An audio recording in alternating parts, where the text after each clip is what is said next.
Bonjour et bienvenue, nous allons réaliser une sauce émulsionnée chaude, la sauce hollandaise. Pour cela, munissez-vous de 125 g de beurre clarifié, de 2 jaunes d'œufs, de 2 cuillères à soupe de liquide, d'un quart de jus de citron, du sel et du poivre, ainsi qu'une louche, un fouet et une russe. Nous plaçons dans la russe les jaunes d'œufs avec le liquide et le quart de jus de citron.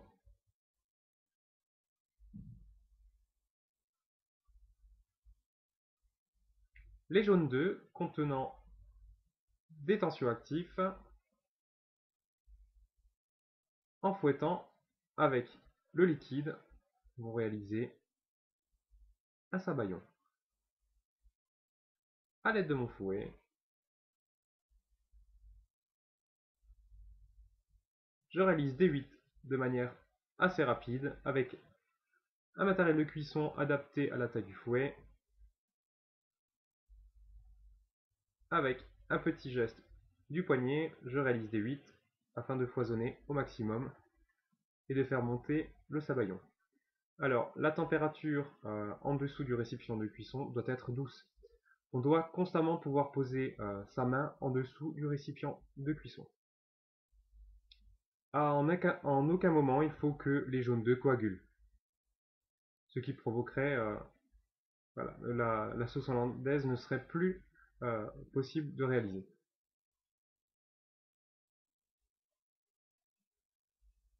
Voilà, ce mouvement-là de 8 de manière assez rapide.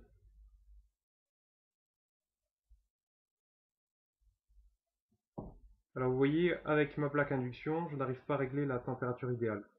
Alors, de ce fait, je donne des petits points de chauffe et j'alterne en sortant ma russe du point de chauffe.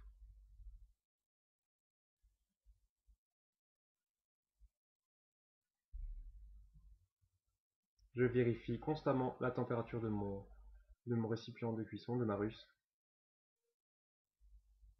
et je monte le sabayon.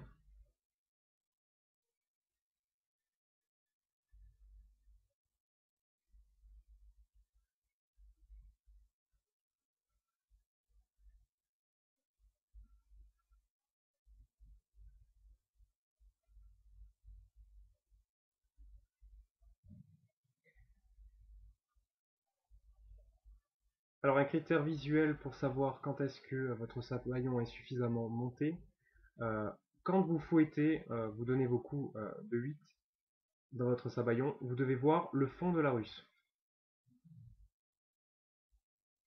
Tant que vous ne le percevez pas de manière très distincte, c'est que votre sabayon n'est pas suffisamment monté. Alors, si votre sabayon n'est pas assez monté, vous auriez une sauce hollandaise qui ne serait pas mousseuse, qui ne serait pas aérienne.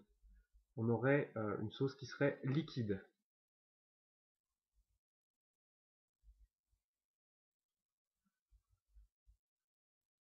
Voilà, là vous voyez qu'on commence à voir le fond. Lorsque je donne mes coups de 8, on commence à voir le fond de ma russe.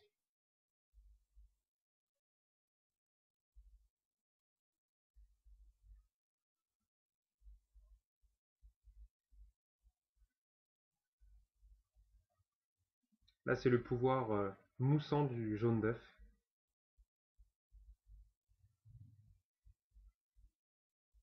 Alors ce sabayon, par exemple, dans un dessert sucré, on peut le réaliser. Au départ, au lieu de mettre de l'eau et du jus de citron, on pourrait mettre par exemple du champagne ou un vin liquoreux, etc.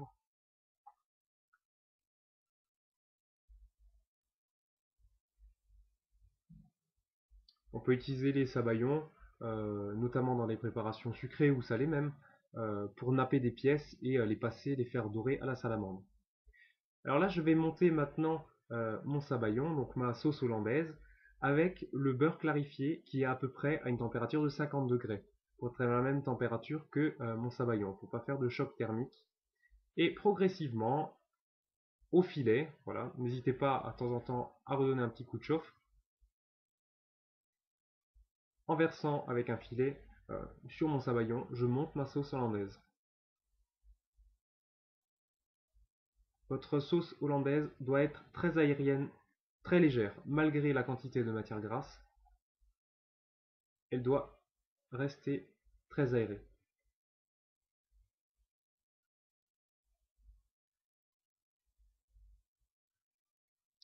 La sauce hollandaise se marie très bien avec tout ce qui est chair blanche, que ce soit volaille ou poisson. Donc c'est une sauce qui est à réaliser minute, hein, vous ne pouvez pas la garder éternellement. Donc on peut la garder en filmant le récipient à une température d'environ 50 degrés. On assaisonne de sel, de poivre, pourquoi pas un petit peu de piment. Et rectifier l'assaisonnement après l'avoir goûté.